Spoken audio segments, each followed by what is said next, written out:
Matapos umamin ng Kathniel na hiwalay na sila, Gillian Vicencio nagsalita na at umamin sa relasyon nila ni Daniel Padilla. Paglilinaw ni Gillian, nagsimula ang kanilang relasyon simula nang nagkalamat ang relasyon ni Daniel Padilla at Catherine Bernardo.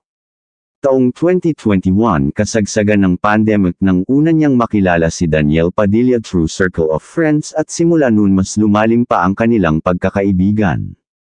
Sa panahong may tampuhan ng Kathniel, siya umano ang takbuhan ni Daniel hanggang sa hindi inaasahan ay tuluyan nang nahulog ang loob niya sa aktor. Pero hindi umano niya inamin ito hanggang isang araw ay nabalitaan niyang naghiwalay na ang Kathniel, nangyari ito last year pa.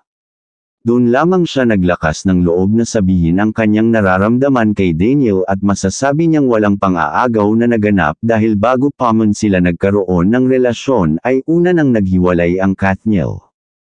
Mas pinili raw ng Kathniel ng manahimik ng ilang buwan at huwag sabihin na hiwalay dahil sa kanilang fans. Ito din ang rason kung bakit sila magkahiwalay ng proyekto after Too Good to Be True.